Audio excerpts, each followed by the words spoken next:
Hello and welcome to Tartan Touchdown Episodes, a weekly look back at the biggest news stories and events from the weekend in the NFL. We've just completed the Wildcard Weekend and we're going to have a look back at the action from those games and look forward to the divisional games. We're now at a stage where 24 teams are in sunny Cabot, yet here we are stuck in sunny, I'm lying there, cold and wet Scotland. Wishing I was in Cabot.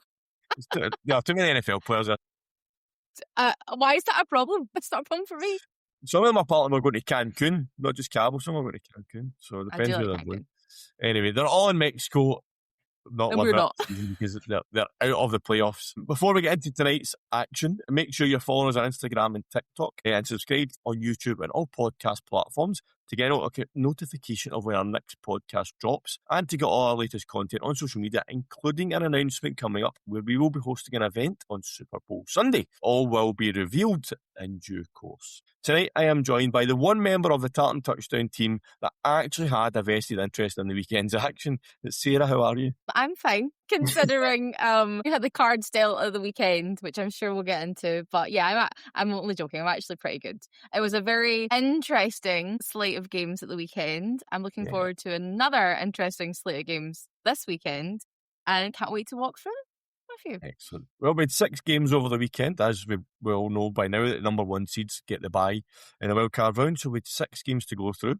And due to breaking news, Sarah, we're actually going to start this with Monday Night Football. We will come to the breaking news very shortly. But on Monday Night Football, it was Aaron Rodgers at home in the playoffs with the weight of expectations on him against your divisional rivals, the Texans. How did it play out for Mr. Rodgers? Well, probably not the way the script usually goes. I think the game quickly became less about Rodgers' resume and more about how relentlessly uncomfortable that those Texans defensive players made for him all night.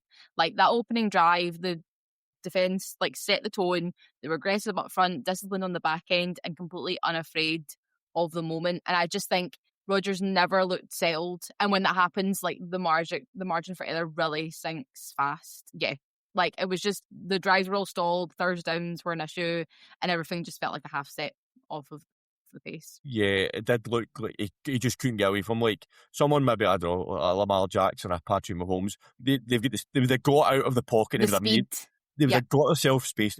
Rodgers just doesn't have that speed or that quickness of foot to get away from that pass rush anymore. I mean, you mentioned the Texans defense, 12 quarterback hits in the whole game, including 4 sacks. I'm surprised he's still upright. It's why he's still got a broken hip.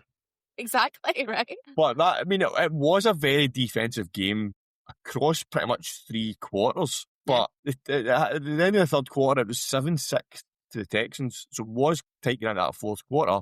But to me, it just looked like, we mentioned the Texans defense just stopped the Steelers doing anything. But the Texans offense just weren't connected. It wasn't like the Steelers were stopping them from playing. The Texans just couldn't get any momentum going in the first 3 quarters, could they? Well, I think that's been the problem for the Texans all kind of year. Everyone has said is that they are winning based on their defense, and we know we said defense wins championships, which is exactly what could happen and may happen. And we'll talk about it later on, but I'm really interested to see what happens when they come up against their next rivals, because I think that's going to be a really interesting matchup for them. Yeah. Then this game just exploded in the fourth quarter. It was 7-6 at the start of the fourth quarter, folks. And if you've not seen this already, it finished 30-6 to the Texans. The Texans put up 23 points in that fourth quarter. They just went absolutely bananas, didn't they? Mental. I mean, I found this stat earlier, which was absolutely shocking. But the Texans are the first team since 1940 to score multiple defensive touchdowns while allowing 0 in a playoff game. Which the 1940s game is against the Bears in Washington, which was like a 77-0 game. So absolutely wild. But I think as well, you can every time they gave the ball, every time the Steelers then had the ball back, you could just see the frustration building and building. Yeah. And it's just that young, fearless Texans team just out exuding a more experienced opponent. In that fourth quarter, they had a fumble return for a touchdown, big man touchdown, because, again, Rodgers was sacked. I think it was Hunter that hit him on this one, and then Rankins picked up. And the thing is, if you watch it back, on first replay, you're like, how does he have that ball in his hands and how is he in the end zone? Because the ball's just in a stramash of players. and you're like, surely he's been touched down. Like, so he's diving on that ball, he's picked up. But when you watch it, he actually just crouches over into the crowd, picks the ball up, and then runs. It's my favourite kind. It's my favourite kind of return. Like, I love when they're just like, oh, shoot, there's the ball. I'll just go with it now. And when you watch it, I watched back a bit of a clip from the Manning cast, and it was the Mannings and Ben Roethlisberger, and he's like, no, he's down. Surely he's down. He's got to be down. There's no way. And I think Peyton says to him, I think that's a touchdown. And Ben Roethlisberger goes, shut up, Peyton. He's like, there's no way that's a touchdown. And then when you can see Ben watching it on a separate screen. He's like, yeah, that's a touchdown. That's a touchdown, yeah. And then, so they scored 23 points in that fourth quarter. Aaron Rodgers, final pass of the game, turned out to be a 50-yard pick six. At that point, when Bullock caught the ball, you're thinking he's just going to get a knee or whatever. Defense will tackle him. The defense looks as if they just checked out. I know, well, the Steelers' offense, who became the offense, they just didn't seem like they could be bothered tackling him. They're just like, game's a bogey now, and they let him in. Do you know what I mean? So, but yeah. So it was, in the end, it was a comfortable win for the Texans. It was a lot closer than the stats would suggest, because some of the stats for the Texans players, Christian Kirk 144 yards, which Christian Kirk, everybody thought he was done. Everyone thought he left us. WR5 for the Texans or whatever. All the other ones, 144.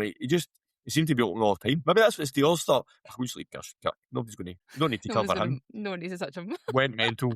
Woody Marks 112 yards as well. So for the stats that the Texans put up, they should have been out of sight well before they were. Somehow they just weren't, which going forward could be problematic if they can't get the points on the board. I say early, first 3 quarters, only 7 points. Going into the divisional round, if they have that same performance, they're not going to get very far. No, and up against either of their opponent this weekend and either of the following opponents the following weekend who put up big numbers, it's going to be interesting, I think, for them. So as I mentioned there, that last pass of the game was a pick six from Aaron Rodgers. Is Aaron Rodgers' career going down the tubes with a pick six? Is he done? I think he might be done. I think you have to kind of look at the facts on it, right? So he's 42. He was on a 1-year deal, and I know he said he was not going to make any emotional decisions, but he said that it was a satisfying experience to play in Pittsburgh after playing in New York, which I think is like, okay, this is maybe why. Anybody's a satisfying experience after you've played with the Jets. But I feel like that's his point, to be like, oh, at least I've closed it out in a way where I've like had a winning season and whatever. I know they've also said, I know the Steelers have said that they're more than open to having him back if he chooses not to retire, but whether that's the case. Yeah, but from the breaking news, which we'll talk about now, that decision might get taken out of his hands. Correct. So if you haven't seen it yet, which by the time you watch or listen to this, you probably will have seen the news that Mike Tomlin has stepped down as the Steelers head coach, which is a rumor that we thought if the Steelers didn't go very far in the process of the year, that he would go, and he has decided himself to step down. So obviously the Steelers are now going to be in the market for a new head coach, along with which feels like half of the league now. So if someone comes in, they're going to want their own quarterback. Is that quarterback going to be a 42-year-old Aaron Rodgers? I can't see it. Is anyone else going to pick up a 42-year-old Aaron Rodgers? Again, I can't see it. And Aaron Rodgers isn't going to go somewhere to be a backup either. He'd rather, his ego's too big to go and be a backup. Somewhere he will, if his option is backup or retire, he's going to retire. But we discussed this across the board last week with the guys at the head coaching positions, and Steelers are now looking for another team looking for that. Are the Steelers now not as attractive as an option for some of those head coaches that are now on the market? I feel like that's actually probably a fair concern, because on paper, I think their attractive factors are fading. Obviously, the QB void is obvious, right? So we've just spoken about that at length. The other things to think about are TJ Watt is incredible, but he's going to be 32. Yep. Like, how many years do you really have left of that? Probably not very many. And then we've spoken about this all year between the four of us, is that who is in that wide receiver room?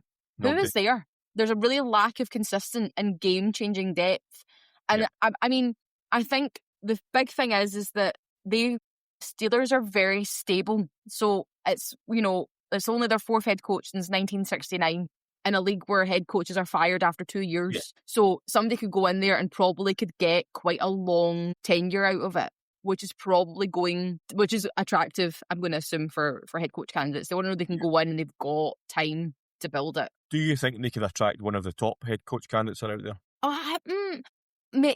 Let's just say someone like a Harbaugh, Mike McDaniel, Stefanski, do you think any of them would be interested in going to that? Based on what you've just said in terms of, and I agree with all what you've said of the state of the Steelers, I can't see one of those options that are there. I can't see any of those choosing to go to unless other options come off the table for them. I would say no, because there's no quarterback. And the three of them are quite quarterback heavy mindsets. Yeah. So I don't see it. They'll need a defensive. They'll need to come in with that. It'll be a defensive head coach that comes in for them. Right, let's see how it plays out in the city of Pittsburgh over the coming weeks and months, because it's going to be very interesting to see who lands there. It seems it is to land anywhere else. I love silly season. Especially when you're not part of silly season, it's great. You know what, this year's silly season it also obviously really? Monday, right? But it's been really Black Monday this year. I feel as if everybody just went, nah, right. And silly season has went even sillier than normal, and I think it's just, but something we spoke about earlier on, Andy Reid is the longest serving head coach in the league now. But I still would say, I think Andy Reid I still think he retires. If he retires, the longest serving head coaches in the NFL will be Sean McVay, Sean McDermott, Kyle Shanahan. That's crazy considering how the amount of coaches that have left this year kind of takes that out of the equation, doesn't it? Yeah. And then the drop below that's even worse. And then the drop below that's probably the worst. Who would I say the other ones? I can't remember who the other one was, but Zach Taylor's the crazy one. He's one of them. Yeah. So, it's crazy. Anyway, let's get back to the games. So next on to Charlotte, North Carolina, and arguably on paper the biggest mismatch of the weekend. And that is despite the Panthers already winning in early this season against the Rams. And it started off exactly in that manner until the end of the second quarter. That's when the Panthers muffed the Rams' punt while 17-17 down, which gave the Rams an opportunity to open up a huge gap going into half-time. However, they failed to convert on fourth down. 60 seconds later, the Panthers had the ball in the end zone and it was game on. The Panthers then went on to score more and put 17 unanswered points on the board to take the lead at the beginning of the fourth quarter. In the fourth quarter, we would then see 4 lead changes, which was just crazy. It was just it was like a game of tennis. Yeah. Back and forward, back and forward. That was crazy. Was that? Well, we thought that was crazy. No, we didn't. That was the first 4 of, I think, were 12 fourth quarter changes over the weekend across all the games, which was a wild card break. The Rams then ultimately took the lead back in the fourth quarter and seen it out 34-31, which when that first half, you just couldn't see that scoreline coming. But it was some game to kick off the weekend on Saturday night, wasn't it, Sarah? Yeah, it was incredible to watch, because I remember sitting there watching it and getting to the end of the second quarter and being like, sack this, like, whatever, this is exactly how I thought it was. But like, it was so interesting to see the Panthers just push the Rams to the brink, just to be like, you don't have to count us out there, like, we're still in it. And I think I think for them, that game was all about like flip and momentum and how you flip it around and fix it. Like that fourth down conversion, it like flips that momentum, and it's like 6 seconds later in the end zone. And you're like, how has this happened again? And I think it's really rare to see a team who are unexpected to be in that position rattle off 17 unanswered points against a veteran squad. I think they played really well, to be fair, especially coming back out after it. I think I texted a group chat during the game and I said at one point, whoever possesses the ball last in this game will win it. Will win. It didn't be the case, but the Panthers did get the ball back with 38 seconds on the clock. So I'm going to say, fair enough. Do you know what I mean? But the Rams did. They scored the winning touchdown with 38 seconds to go. So I'm going to say that's the last position, and that's when they went up 34-31. The Panthers, I would say, they led twice in that fourth quarter and they just couldn't hold on. I do feel that when they got the ball back, the play calling wasn't the best. They did try their best, but it just wasn't enough in the end. So the Rams move on with a hard-fought victory in the end, probably harder than it should have been. They had opportunities in that second quarter to extend the lead and just didn't take them. The Panthers gave them the ball in strange positions where they could have taken the lead further, just didn't take advantage of it. That fourth down we mentioned, if they'd scored on that, even if they'd maybe put 3 points on the board at that point, the Panthers maybe would have been a bit more deflated, but they weren't, and they came roaring back. So Rams move on. What's your thoughts on the future of the Panthers then? Is there bright signs for them, or is this a one-off good season? I think there's bright signs for them. I don't think it's a one-off. I think that game shows their resilience and they're opportunistic, and you have to fight against them to get that victory. I mean, I don't think that Bryce Young is the answer for them. I think he's a good quarterback. Whether or not I think he's a championship level quarterback, I'm not too sure. I know there's obviously they can extend it out again and they don't have to put him on a new deal, which I think is the case to go. And I don't think him performing well in that game should make them extend it for forever. No, they've got the option. His fifth year option, which I think is not even next year. It's the year after. So this is his fourth year. So basically, they've got another 2 years of Bryce Young on his rookie deal to see what he can do, which I think is fair. I don't think we should be paying him the big bucks yet. But I think it's important for them to remember they swept the Falcons. They've got 2 number 1 seeds this year, and I think they're really rebuilding something in Charlotte. So and it's just going to be, can we keep it over through the off season into next year? They're going to have to add. I mean, what the thing is with the Panthers will be not used to picking when they're going to be picking in the draft. They're used to picking at the start of the draft. At the start, they'll be like, Jesus, they're like, they're actually going to have to do their homework in the draft this year. So I'm not going to have to pick whoever the best player is. They're now going to have to look at, right, who do we really need and what positions do we need to fill? And I think Carolina will become probably an attractive option for some players in free agency, more attractive than they were last year anyway. You're not going to go and pick up maybe the biggest, depends if money talks, you can pick up whoever you want in free agency. Players that want to win, players that have got that ambition. The Panthers maybe don't look like as much of a bad option or getting a more attractive option for these players now, do you think? I think so. I think you've got your kind of, it's also, we talk a lot on the podcast about culture and about setting culture, and we'll talk about a team who I think have really nosedived that later on. But I think the culture's there. You can see they all want to be there and perform. And again, that's probably a team that has maybe a bit of a smaller market. And you're finding that maybe that's where players are wanting to go because they're wanting to develop and they can see the clock's ticking. And, money talks. Yeah. So if also, you might find some players that maybe want to be that big fish in the small pond. Well, right. So they want to go and be that, I am the number 1 receiver. I am number 1 wide receiver. I'm getting the opportunities. I'm getting paid the money that I wouldn't be getting if I was at the Bengals and I'm number 3 and 4. So I agree. But as I see, you've seen teams like the Panthers do this, so they have that one great season and then they just fade away for a couple of years. And I hope that's not the case because the Panthers do deserve a bit of success in the coming years. But they're going to be up against a brand new setup in Atlanta next year with new head coach, new GM, whatever comes there. We don't know what's going to happen with the Bucks. Obviously, Todd Bowles is staying, but what the Bucks going to do? Saints are going to do anything for a while yet. So that NFC South is up for grabs for somebody to go and take it for a couple of years because the Falcons might take a couple of years to settle under the new coaching scheme, even though they've got the players there. But I think the Falcons are going to be one of those teams that attract one of the top candidate head coaches. It's going to be a tough year next year, but who knows? Stranger things do happen in the NFL. That's why we love the game. Right, next, on to a game that did look completely dead and buried at halftime. I'm going to say that this was the case due to some very bad, poor decision making by Ben Johnson in the second quarter for the Bears, including going for on fourth down on his own 32. You're down by multiple scores, you're on 32. I know he is an offensive guru, right? But that's just stupidity in my opinion. That's not even let's do something maybe a bit different. No, that's just stupidity is what I feel that is. You're like, hold on, let me clarify. I do think it's stupid. 1-3 down with what's left, 2 minutes left, you go for it fourth down. But do you know what? At the end, it didn't actually matter. But that could have had them down buried because the Packers would go on to miss the field goal that they got as a result of turning the ball over there.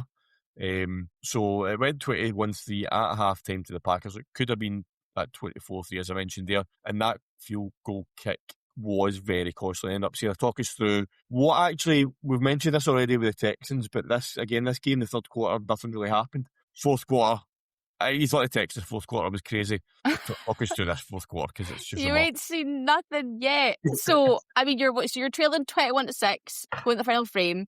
You pull within 5 points because you get a 5-yard touchdown. So Swift obviously gets a touchdown run. And then the Packers respond with 6:36 remaining on the clock. And they appear to regain control. Golden broke 3 tackles on a 23-yard catch and run. So takes the Packers to 27-16.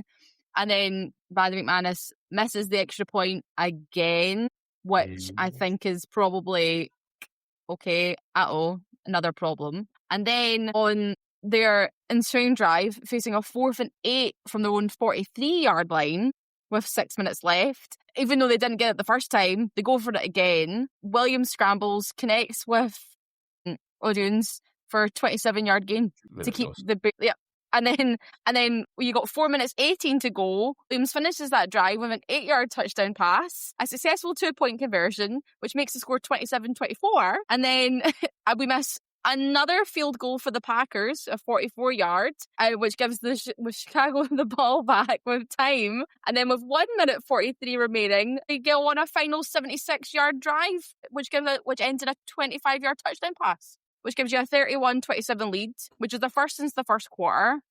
And then it all goes tits up for Jordan Love at the end because he drops the shotgun snap, recovers it, and then throws it up. It's just watching this game. We mentioned the 4th lead changes. This was just crazy. But that pass you mentioned, that Caleb Williams pass to Roma Dunze on 4th and 8, if you've not seen it, folks, go and look out. He is in the air when he throws this pass over 2 defensive backs. And Dunze's like, thank you very much. 27 yards later. That pass literally won them the game. At that point, it didn't result in any points on the board, anything like that, but that 4th down conversion, if they hadn't got that, the game was done. They were out of it. Done. They weren't coming back. It was remarkable to watch that play.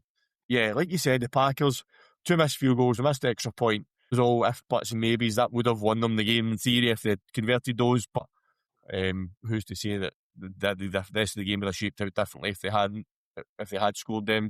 Yeah, like you said, the Bears went up 3-0 with 7 minutes left in the first quarter, and they regained the lead with 1 minute 43 seconds left in the game. And they've done what they've done all season long, which is get themselves into these absolutely what you'd probably think as a viewer a dire situation, and claw out of Ben Johnson just opens. It's almost like he just opens up the book and goes, "Oh yeah, this is what we're supposed to do right now," and just fire. And I don't get how it happens. I know people really, really rate Caleb Williams, right? And I think he's a great, great quarterback.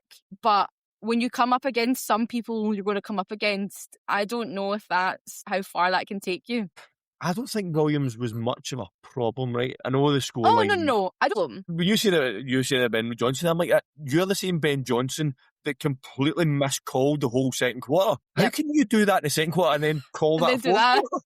See, if you just done that in the second quarter, you'd have in the game and you potentially would have had the game wrapped up because you would have kept yourself in the game. How's that the same head coach? How's that the same play caller that can make a mess of the second quarter so badly that then pulls that out the hat in the fourth quarter? It's like he's went up to the mirror in the locker room at halftime. Went, listen here, you're Ben Johnson.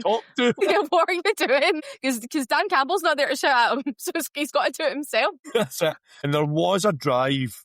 I think it was in that fourth quarter. Like Colston Loveland just went off. Every pass went to him. It was just constant. He went for 137 yards. He did get a touchdown for his efforts, but he was phenomenal for the Bears. On the flip side, for the Packers, none of the teams can really get their run game. Both teams went under 100 yards on the ground combined, not even like one rusher. But the Packers threw for 46 plays. The Bears threw for 48. It was just a remarkable game to watch. On Caleb Williams, I have seen I wasn't sure Caleb Williams at the start of the season. I thought the Bears could do well, but I would never have put them in this position.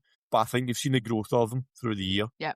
Yes, I think and so. A lot of that is down to Ben Johnson. There's no doubt about it. We've seen what he done with Jared Goff. Jared Goff was a quarterback that was lost. He was a decent enough player. He was lost. Ben Johnson took him under his wing at the Lions, and Jared Goff elevated his game massively.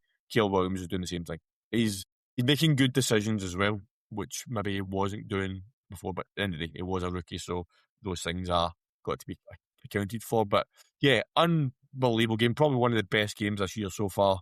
There's probably regular season games that maybe I forgot about because it's a regular season and there's so many games going on a weekend that you forget there was this one great game. But that was proper playoff football. That is what you want to see in the postseason. Bears fans probably didn't want to see that scoreline at the half, but at the end of the day, they pulled it out of the bag and they got back in the game, and they are through to the divisional round. For the Packers then, so Aaron Rodgers, we mentioned Aaron Rodgers earlier on, he was asked after the game about head coaches and is it been on the hot seat and stuff like that, and he basically said, I think it's ridiculous. Certain coaches have been talked about being on a hot seat. Mike Tomlin was one of them. Well, one he mentioned was Matt LaFleur. So, again, this is a Packers team that's done okay, they've done enough in the regular season. Last year, obviously, it was last year before they absolutely hammered the Cowboys in the Wildcard Weekend, went on and done nothing. They've now been knocked out in the first round of the playoffs this year. Should Matt LaFleur be on the hot seat? Is he taking the Packers as far as he can? That's the question. Can he get more out of this team? I don't know, and I don't actually think that he maybe should be on the firing squad for his position. I don't think he should be potentially under fire. Because I think you're right. I think there is so much a head coach can do, and then it stops somewhere. And I don't necessarily think that he's at fault for it. Again, I'm not in Green Bay. I'm not in the locker room. I don't know what's happening, obviously, behind closed doors. But I don't think he's maybe the problem. But I don't know what the problem is for the Packers. I think is the actual problem. It's not obvious. It's not a quarterback, because I think Jordan Love is a very good quarterback. He's a really good quarterback. Got wide receivers coming out of their ear. They've got 1 million wide receivers, and they are all of a good standard. Running game, Josh Jacobs is a good enough running back for them. They obviously lost Micah Parsons to injury. Is that the problem? But I don't know.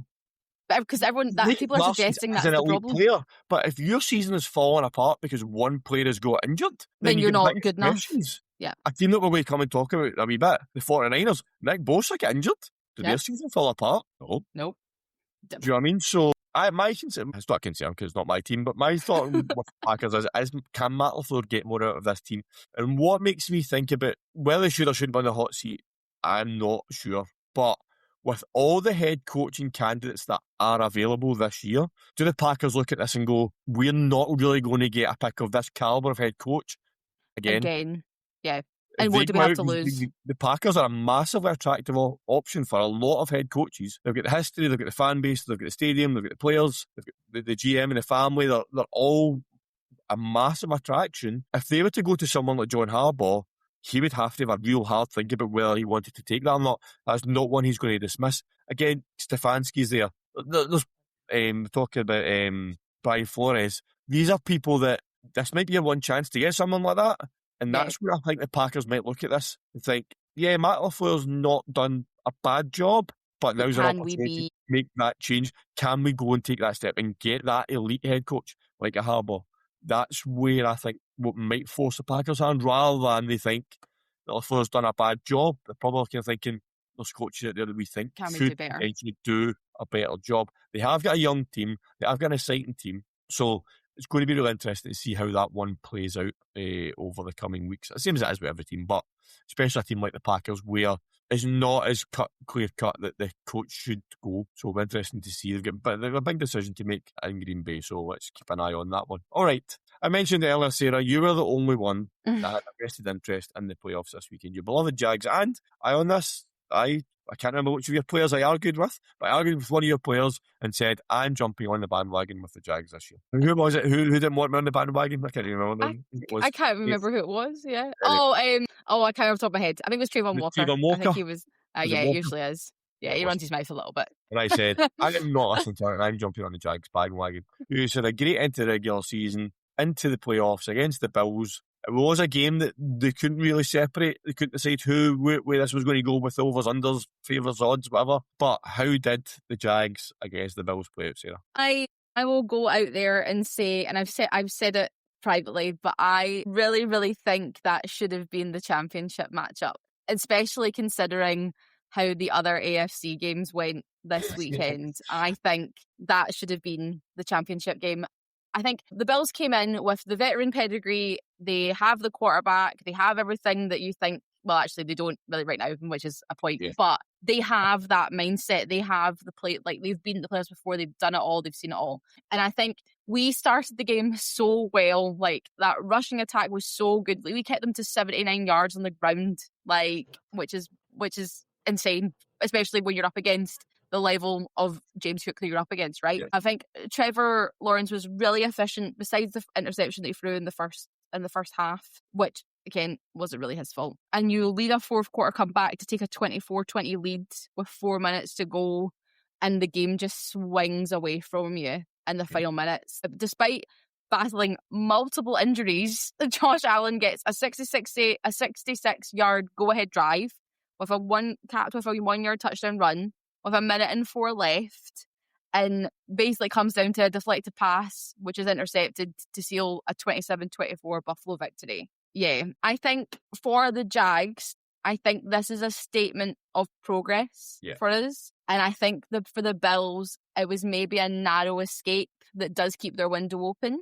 But I think this will be interesting for them moving on. I think, like, as a neutral watching this, obviously, I say a neutral, wasn't obviously wanted your Jags to win. I was rooting on the Jags to win this. I did pick them to win, and I'll pick 6 this week as well with that game. But this is like, I've never felt this watching a neutrals game before. I've felt this feeling so many times watching a Cowboys game. But seeing that fourth quarter when that pass was deflected interception, just like such an anticlimax, everything just dropped. I mean, like, see if you're going to lose the game to like a massive play by a DB, putting the ball down, or just Trevor just missing and trying the best. But it was just as if it was just such a deflating way to lose the game. It was like everything you've put into this game, and that's how it ends. It's just, I don't know, deflating is probably the best word I can think of for it. It's just like, you're just like, we can maybe do this, and you're like, we can't. Which annoyingly like sums up how it sort of feels to be a Jaguars fan for the past like 10 years, is that it's always just not quite enough. But there's a lot, I think sometimes the Jaguars fan base can be quite toxic, and that everyone then just jumps on the bandwagon. So like you immediately go to like a Reddit or a Twitter, or X I should say, and everybody's like, well, Trevor Lawrence isn't great, blah blah blah, this sucks, this person needs to be let go, this person needs to be fired. Whereas like when you kind of go to bed and then you wake up on the Monday morning, you actually go, well, hang on a minute, everything was right, it just wasn't our day at the end of it. But that doesn't mean that next season's going to be terrible, because there's so much to be like there's so many things to be grateful for.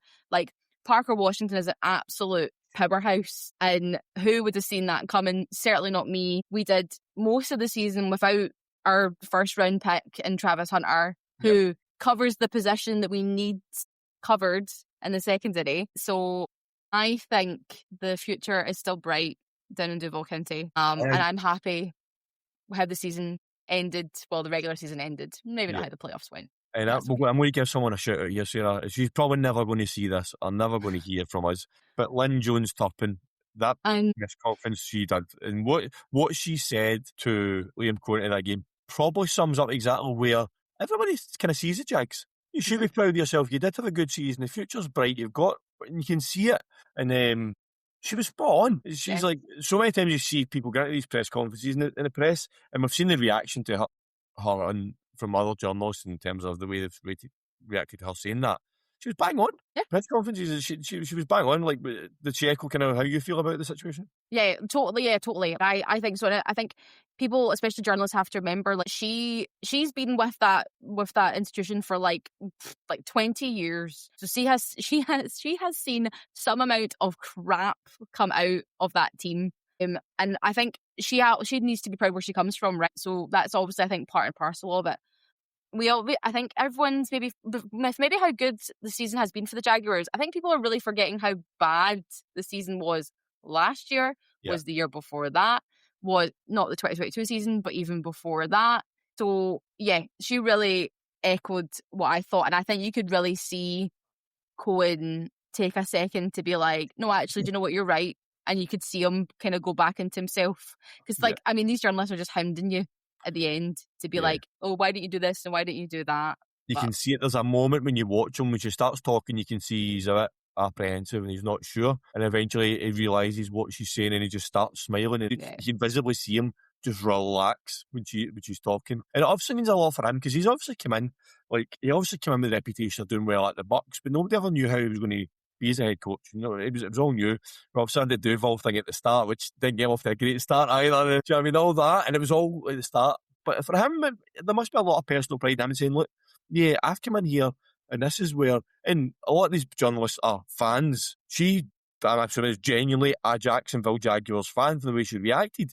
So to get that reaction, for him, it must feel like, yeah, okay, I am doing something right here. Yeah, like I think I actually think he's done a really, really good job this year. I don't even think it's just a good job. I think I've talked about this previously on an episode with you, but it's the culture, it's the mindset change, it's all of those things that he's been implementing. And I think it's been absolutely, I think it's really blown open what the Jaguars can become. I'm just gutted that, number one, that we won the AFC South because we never would have had the Bills, or that we didn't get somebody else in that matchup. Because I think we could have taken anybody else. Yeah, you could see Trevor Lawrence was talking about it after the game, and you could see the appreciation, the love that he's got for Liam Cohen, and it seems to be the whole locker room that everybody's behind him. And as we've said many times with different teams across the league, culture is key to making a successful team. And you might not make a success in year 1, year 2, year 3, but you keep building that culture and you keep the culture going. When you bring in new players, you keep that culture going. Eventually, those players will get you the success based on the culture that you foster in the locker room. Yeah, totally. So, yeah, I think I'm fine. I'm fine with it. It's okay. I think as a neutral, the Jags should be proud of the season that they've got. Yeah. I feel that it probably is a disappointing end because he's doing so well, and I did think he could win that game. I know it was the Bills and everybody Bills, but I really think that game was there for you to win. But as you said, maybe the better one of the other opponents in the AFC when we come to those games in a minute. On the day, you don't know what team's going to turn up, who they're going to perform, but based on that game, the other night, you could have won that, and I think that's what makes it feel a bit disappointing. But the bigger picture, great season for the Jags. Yeah, totally. Excellent. I agree. All right, let's flip back to the NFC for the next game. So this is a game I think, and this sounds really daft me saying this because most games are, but I think this game was won on the sidelines as much as it was won on the field. That might be obvious, it might be daft, but I'm going to tell you why. A banged up 49ers who lost George Kittle to the Achilles injury in the second quarter were led by Kyle Shanahan and Robert Saleh, and they completely outcoached the Eagles and Nick Sirianni and Kevin Patullo. I thought it was a coaching masterclass. This isn't a situation where they robbed them and they ran up massive scores and beat them like that. It was all the small details that made the difference. It was a tactical battle. It was really fascinating to watch. We'll come to a play in a minute and I'll break down how Dan Orlovsky's broke it down today and how the small details work. In the end, the 49ers did win this by 4 points. So like I said, it wasn't a massive win. It was 23-19. However, 49ers defence restricted the Eagles to 6 points in the second half, which was massive. I mean, this is an Eagles offence that's been misfiring all season, but they did get off to a good start. They got 182 yards and 14 points in their first 3 possessions and then done nothing. Sorry, 13 points because they missed the point after. It's an issue they've had all season. They've been dropped, so there was missed passes, there was penalties, and it was just a messy offensive performance from the Eagles in the second half. And what I find quite funny and quite ironic for the Eagles is that the 49ers done exactly what the Eagles have been doing for the last couple of years. They just done enough. They just done enough to win the game. It wasn't flashy. It wasn't massive. The stats weren't huge. And Marcus Robinson went off and had a great game. Christian McCaffrey, 48 yards. Brock Purdy, 31 passes for 262 yards. It wasn't a massive offensive performance. It was enough, though. It was just enough to win the game. And that's, at this point in the season, winning's all that matters. Win by 4 points, win by 40 points. It doesn't matter. You win and you're in. And that's all that matters for them. There was a beautiful trick play in the fourth quarter. This is what I'm going to talk about. And the breakdown of this play was that Dan Orlovsky showed, I think it was 2 or 3 series before, the series before this play, the 49ers ran a jet sweep and they watched the Eagles defence to see where they went, and they all followed the jet sweep. So not only the players that were meant to go physically to the jet sweep, the rest, the defence on the other side turned and watched the jet sweep. So what the 49ers done, and this is genius, is they ran another jet sweep. So the players all done the same thing, but then they reversed it to Dwayne Jennings, who threw the ball to Christian McCaffrey, who was wide open in the end zone for a touchdown, which gave him the lead in the fourth quarter. But that's what I said about that. They outcoached them, the minor details, and that is something that I don't know, the Eagles just haven't done it this year. They haven't, especially not on offence. Kevin Bertolo, they've won him sacked for ages and he's still there. So, but what were your thoughts on this game in general, Sarah? Yeah, I think it was a really fascinating tactical battle. Like, I think when we're talking about, again, like defenses winning champions, I think like the championships, this is kind of, again, what it alludes to. It does feel like a classic case of just the 49ers always having an answer to anything the Eagles are going to try and throw at them. I think, like, you spoke kind of there about almost like the rhythm of the Eagles, and I think that's like there's just a problem with it. Like, the drops, the penalties are exactly what have plagued them all season, and it just looks messy. It looks uncoordinated, especially when it matters most in this situation. And I think when you're talking about that touchdown the trickery passes to Christian McCaffrey, that gave the 49ers exactly the momentum they needed just to see it out. Like, you know, that the defense is watching the sideline and being like, well, they've just done that, so I need to go and close it out, which is exactly what they did at the end of it. Yeah, but I think as well as like when they went ahead, the 49ers are thinking, we know the Eagles have got nothing. They've given us nothing all game. They've given us nothing all second half. So we know that they're going to have to do something spectacular to come back and score a touchdown. And it just never looked like happening the whole of the second half, never mind when the game was on the line. No. Do you know what I mean? So it was a massive, I mean, the 49ers went up with just under 3 minutes left in the game was when which we know is enough time, right? Based on the other games, that's more than enough time to do anything, and you just don't do anything with it. Really gave them the momentum then to be like, actually, the defense were like, well, let's get them off the field again and let's give the offense another chance to do it. Yeah, so they got, I mean, the 49ers then threw an interception. The Eagles a field goal on the back of that, and then the pulled it to McCaffrey to kind of see like the Eagles went for it. 44 yards on the last drive, and they kind of went for a fourth down and didn't get there. But I mean, we talk about the 49ers and their defensive and their defensive injuries full stop. This season they've just been the 49ers, and this has been for years now, is next man up, and that next man up always seems to do the job.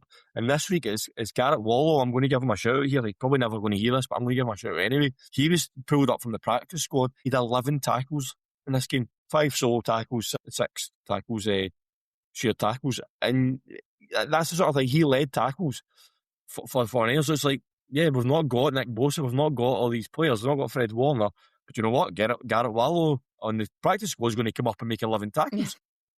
Do you mean that's just something the 49ers seem to just keep doing? I don't know how. I don't know where they're pulling these. It's like Mary Poppins' bag. They're just pulling players out of this bag. Every time somebody gets injured, they just pull this player out of the bag and gets a job. Literally, I know.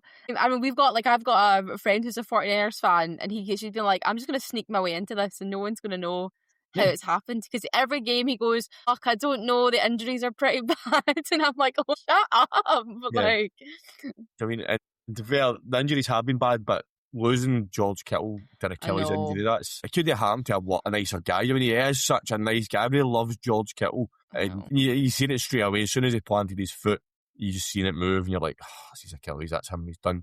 Potentially done permanently.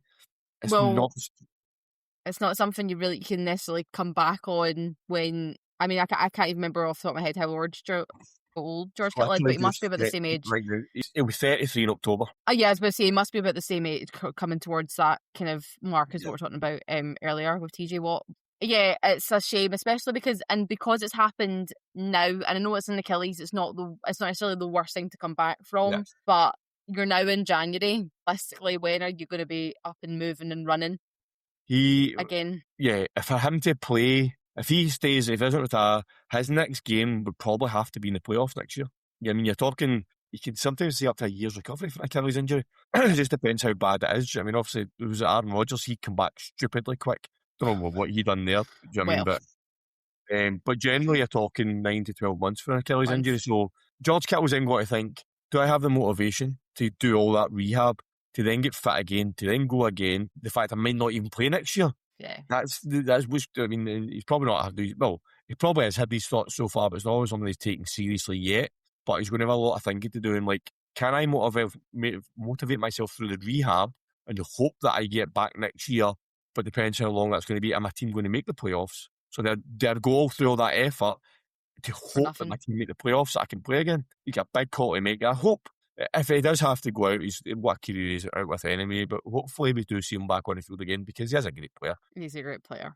Yeah. And again, he's a nice guy. And they're hard to come by in the NFL. All the Eagles, they now have a massive call to make, I think. All season, well, not all season, since he came in pretty much, the Eagles have been asking for the coordinator, Kim Patullo, to be fired. That we mentioned, the offence hasn't been fired all year. There's something not right there.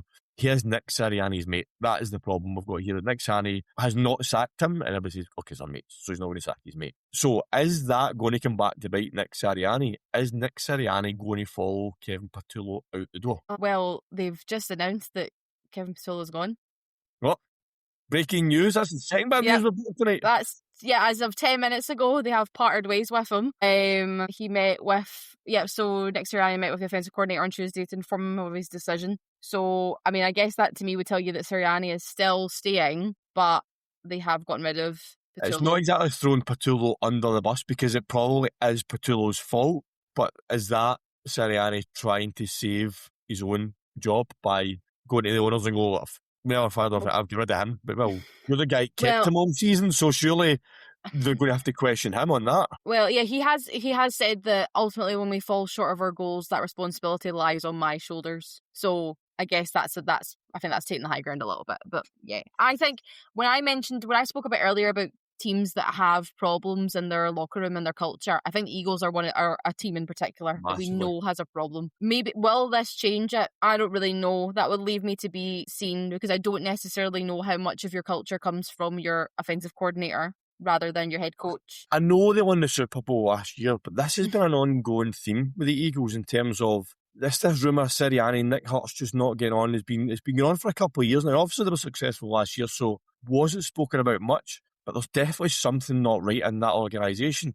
And that was before Kevin Patullo came along, because he only came in this year. So there's something not right somewhere. Yeah. It'll be interesting to see. Do I think they'll fire him? Probably not. Do I think he's safe now. Yes. Again, I think the thing is the Eagles are probably going to be in the same situation we spoke about with the Packers, though. I know. And I know Sirianni is a Super Bowl winning head coach, and it sounds really daft, but I don't class him in the same bracket as a John Harbaugh, for example. Anyway, so I think the Eagles are probably in that same situation we discussed with the Packer. Like, who's out there? Eagles, again, will be another organisation that's very attractive to potential head coach candidates. So again, I think the ownership in Philadelphia probably wouldn't be having the same thoughts and conversations that the Packers are having, of thinking, do we just pull the trigger and go for John Harbaugh or Kevin Stefanski, or just throw it out there and see the time for a culture change? Is it time for something to see if something else? And that sounds really daft coming less than 12 months after they won a Super Bowl. It sounds ridiculous saying it, but there's something not right there, something that they need to deal with and they need to address. As an outside, don't know what that is, but we'll see how that one plays out over the next wee while. But I don't think they will fire him, but I do think they will have thoughts about who's available and make a decision on that. All right, let's wrap up Sunday. We mentioned earlier on that you wished that the Jaguars had flipped on the other side of the coin and got other opponents. Would the LA Chargers have been one you went up against on their day? Potentially not, but the way they played this weekend, you would have loved. Yep. The Chargers visiting Jacksonville this weekend. So they've been so inconsistent this year. They finished the regular season with an 11-6 record. And unfortunately for their fans, the bad side of the LA Chargers turned up on Sunday night in Foxborough. Their old line just forgot to turn up full stop. Never mind the team turning up. Justin Herbert was running for his life all night. And a team that, with a quarterback like Justin Herbert, good running game, couple of decent running backs, Lad McConkey, Keenan Allen on the field, they put up 3 points. Massively disappointing from the Chargers. 16-3 they lost to the Patriots. Defenses were a massive factor because both quarterbacks were sacked for a total of 11 times. It was 6 and 5. The Patriots, they done just enough to win the game, but winning 6-3 against a Chargers team that didn't really turn up, and they only really put this game to bed with 9 minutes left in the fourth quarter. Does this cause concern for the Patriots? We've had it all year. The Patriots can't win big games. They've had an easy schedule. They come up against the Chargers, who are a decent team, who didn't perform, and they didn't put them to bed until 9 minutes left, and they only put 16 points up. Is that a concern for the Patriots? I think it's valid when you look at some people that the three remaining people, the teams they'll come up against, right? Because maybe minus the Texans, because I don't really know how strong that offense would really going to be. But I feel like against your other two, you're maybe looking at something that's going to be a bit more of a hard slog, right?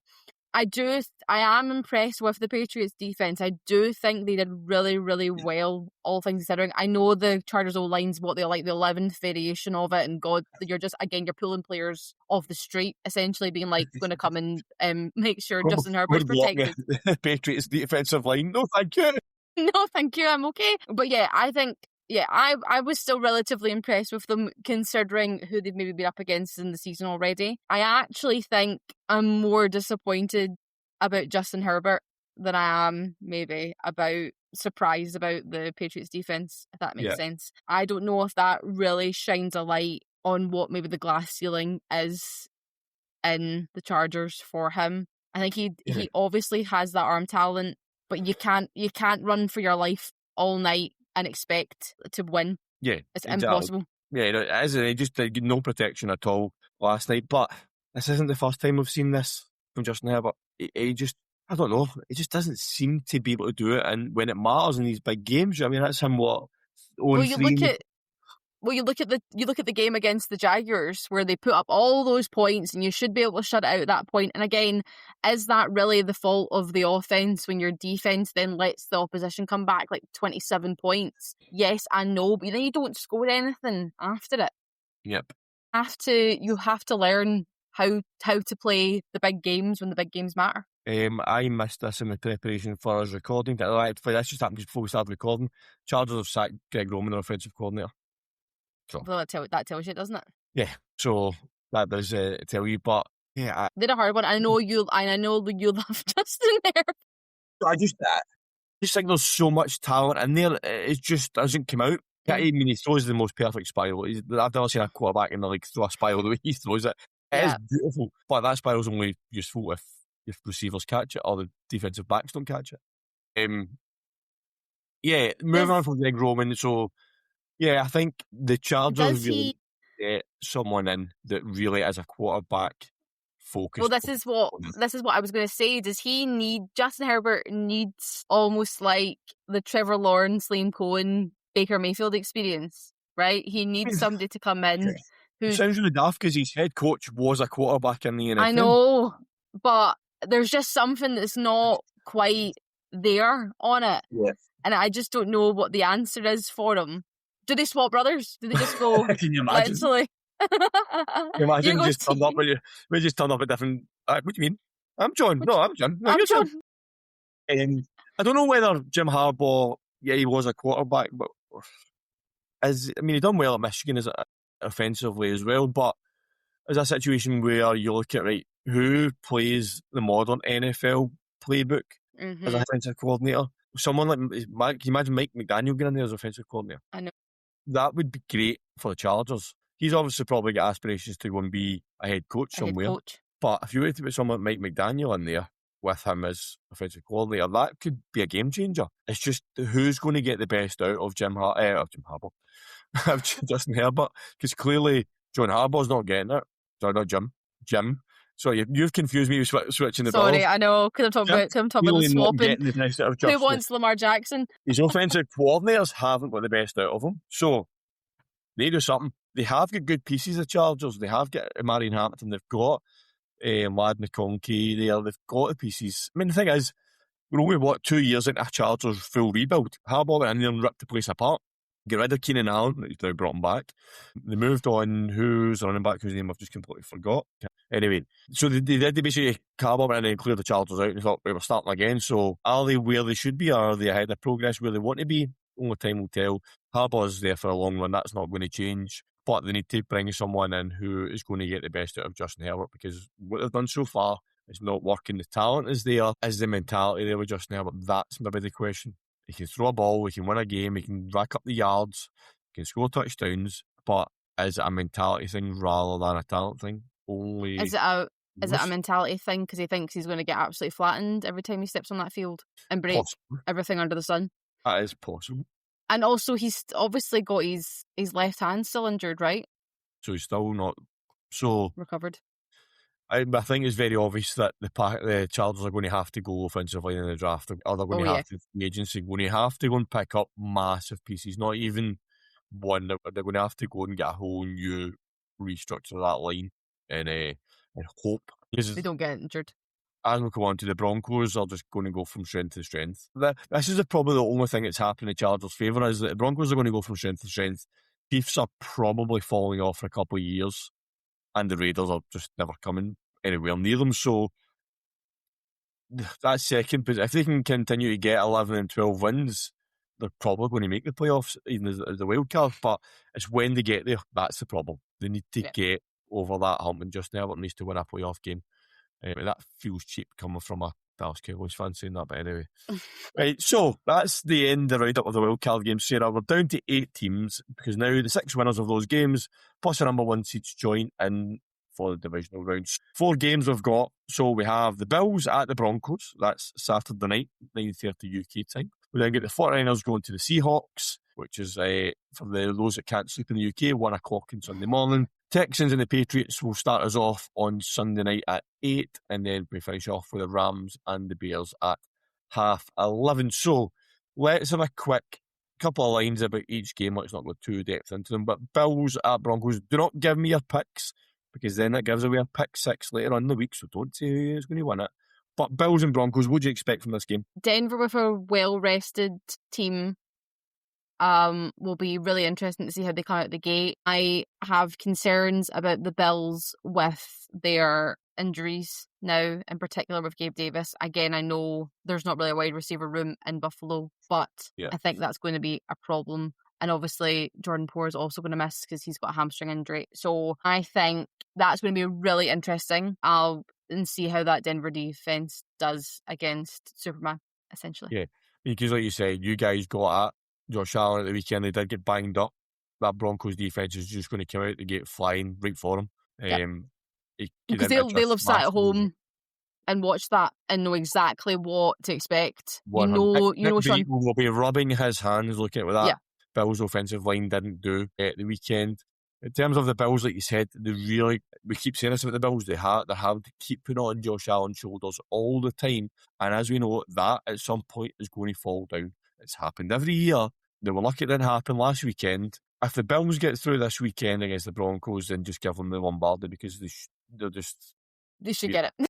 I mean, that's it. Like, if you can get through these last 2 weekends, and do you know what? Nobody's going to stop them, because it's going to be a phenomenal performance for them to get through it. So looking forward to that one. Rematch of the game we've seen last Thursday night, the 49ers and the Seahawks, when it was for the number 1 seed in the NFC. Seahawks won that fairly comfortably. I would expect a different 49ers this time. I know it is in Seattle again. The 49ers are even more banged up than they were, but this is a winning in situation. I think the 49ers I know they wanted the number 1 seed. I'm not saying they're not going to be less motivated for that, but the 49ers are going to come off that performance against the Eagles where they stifled them and they stopped them running, they stopped them playing the game. Seahawks have been good this year, but do they have better weapons than what the Eagles have? I think it's very similar. In terms of, obviously, they've got the number 1 receiver in the league this year in GSN, but running games, probably I'd say average. Sam Darnold, depends what Sam Darnold turns up. If they can put in a defensive performance like they did the other night, the 49ers have a chance in this game. What's your thoughts on this one? I'm just, it's like, here we go again. This matchup. Again, another probably quite strong defence matchup. I think this game's really interesting because obviously the Seahawks, if they can repeat what they did in week 18, which is where they held the 49ers to 173 yards, which is the lowest they've had in 9 seasons. This game is theirs to win. And I don't know if that's where what might be the crumble for the 49ers is they just can't get anything going for them. Yeah. But I think it'll be a good game. They need to forget that game happened in week 18, the 49ers. They need to just forget all about that. Don't even think about that game. Yeah, but you know the Seahawks are going to go in it being like, oh, remember that time that we did this? Ha ha ha, let's go do it again. So it's a total game of like mental chess for them and that. And they meet each other all the time. They know exactly how the other team plays. I'm gutted that's not earlier to watch it. I know. No, I can't. I'm away. I'll be waking up at like 4 a.m. trying to watch some of it. Right, into Sunday's games, Texans and the Patriots. So this is a game you kind of alluded to. We deliberately didn't mention who's playing who throughout this whole podcast. We wanted to talk about this at the end. But you have alluded to this at the start of the podcast when we were talking about Texans. Like, if the Texans go off to the same offensive start they did this weekend, they are screwed. that Patriots defense will just swallow them up, and Drake May will go out and put points on the board, and the Texans will not come back and score 20 odd points in the fourth quarter against this Patriots team. Yeah. Pretty much, yeah. And I think a key thing to point out with this as well is CJ Stroud's won home playoff games in each of his first 2 seasons, but he has not won a divisional game on the road. Like, he's just won the wild card on the road, but he's not won a divisional game on the road. And, I mean, going to Foxborough can be slightly an intimidating everything as the Patriots. They had the dynasty, they had all of these things. And Drake May is one of your final MVP candidates. He is probably the real deal. And it all just going to come down if can Houston's that defense swarm on top of Drake May, or can they not? And I'm entitled to think they maybe can't, and they just won't put up the points. I mean, I think the Texans defense will get a bit of success, but Drake May will be able to, he has an ability to get out. But one of the difference I feel is that if that Texas defense does get at Drake May, the Patriots still have enough to then come back and like the Steelers just didn't have anything. Yes. The Patriots do have the weapons to come back, and if they go 2 scores behind, the Patriots are not going to be worried about that. Do you know what I mean? That's the thing. What I forgot to mention during the Texans game, and it's something that I noticed, and I don't know whether I think it's the first time, I think the whole regular season they had like 1 fumble or something like that. CJ Stroud fumbled the snap 3 times all night. Yep. And 2 of them they lost the ball. One of them managed to recover it. Oh, one he recovered it, and then it was fumbled again after he recovered it because he tried to throw a pass. So they lost the fumble on one. That disconnect. It was one of the fumbles was that the center just snapped the ball, just said, I'm just going to snap the ball. No cadence, no nothing, I'll just snap the ball. Those mistakes will go massively punished against the Patriots. They will not get the ball back against that Patriots defensive line if they make those mistakes again.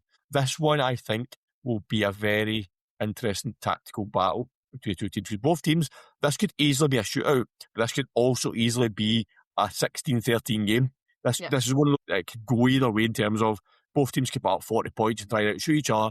Both teams could then stifle each other and make it a fight in the trenches to see who wins it. Totally. I'm interested by it all. And just when you're talking there, before we move on to the last game, when you're talking about how obviously they fumbled the ball so many times, does that come from not being at home, from being in a crowd that's giving you everything they've got against it? And then you're going to go to Foxborough where it's going to be even louder.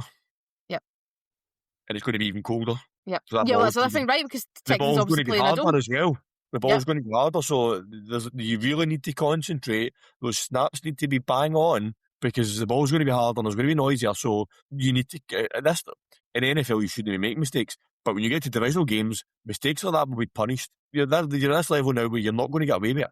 You got away with it the weekend there because they're up against a poor Steelers team. They're facing a Patriots team that is absolutely flying and will capitalise on every mistake they make. Right, on to the last game where I think we are going to have a shootout. Yes, 100%. A shootout. It's the Rams at the Bears. Again, we're talking about cold weather. We've got our LA team going to Chicago where it's going to be freezing this weekend. Again, this is going to be an absolute shootout, isn't it? Yeah, absolutely. I think it's going to be an interesting battle of a veteran experience against rising stars. Obviously, we know that Matthew Stafford is absolutely superb. Like, you can just look at the stats from it, clean pocket. But he does face a Bears defense that will take away the ball. And that might be the really interesting thing to watch. Because I think the offense can put up points, but it's going to be, can a defense take the ball away and who can keep it away? Yeah. I mean, the thing with the Rams need to get a run game going this weekend. Kyren Williams and Blake Corum went for 68 yards. Is it 60? No, that's not right. 40, just under 100 yards between them. Yeah. They really need to get that run game going again. And they can't rely on the Puka Nacua constantly to win the game for them, which is not really harmed them so far. But against this secondary, they're going to have to really step up. I mean, Parkington was good at tight end for them. So, yeah, it's going to be a really interesting battle. Caleb Williams against Matt Stafford, young gunslinger versus experienced gunslinger. See if Caleb Williams goes out and leads the Bears to this a victory on Sunday night against the Rams, then he is the real deal. Yes. He's not going to win this game by luck or by fluke. So he's going to have to go out and win the game and put a marker down. And if he does, I'll put my hand up and say, yeah, you are now the real deal. No matter what happens after that, even if they go to the championship game and don't win it, I still think beating the Rams and beating Matt Stafford is a marker. And I don't know if this, I don't think this game can fall the way the Bears have played with Ben Johnson flumps the first 2 quarters, but comes back on 3rd and 4. And I know we just watched the Panthers and the Rams, and obviously that did look like it fell apart, but I can't see it working for them again if that's how it plays out. And I know the early predictions are really split on it, which I think just shows how totally when you're right about how this will be a shootout. I think people are suggesting it will be 30-27 is totally it. So yeah, another one I'm gutted is late. Not as late, it's only 11:30 on Sunday night. Yeah, no, right. It's really interesting because you've got 2 offensive gurus going head to head, and it's can the Wild Fox, I say, he's not really that old, and Sean McVay experience, is he going to make those mistakes that Ben Johnson made? No, he's not. So Ben Johnson really needs to step up and basically talk in the mirror to himself. Yes, before the game even starts, have a good hard look in the mirror at yourself. Ben Johnson needs to call mistake-free football and needs to give his team the best opportunity. If he calls the second quarter the way they did all night, the Rams will just walk over him and we may as well not come up for the second half. I know the Panthers did, but I think the Rams maybe switched off a wee bit. Yeah, I think they thought it was a really easy thing for them at the end. It was easy for those first quarter and a half, and they probably thought, that's fine. That's fine. But come off, it's anyway, fine. 4 great games to come this weekend. The playoffs are just getting warmed up. If we get anything as half as exciting as Wildcard Weekend, it's going to be an absolute cracker. That brings us to the end of this episode. So, as I said at the start, make sure you're following us on Instagram and TikTok for all our latest content, including an announcement on where we will be for an event on Super Bowl Sunday. Please do not miss out. Subscribe on YouTube and all podcast platforms to get notifications of when the next podcast drops. Thanks for joining me tonight, Sarah. No problem. What a great episode. We'll have to keep this going on for next year, won't we? Screw the rest of them. It's fine. Get people in. Yeah, exactly. We will be back next week. Well, I will be back next week with 2 other people, Brian and potentially a special guest. We'll keep that one under wraps for now. And with 4 divisional games to look back on and 2 conference championships to look forward to. And as always, until next time, we'll see you soon.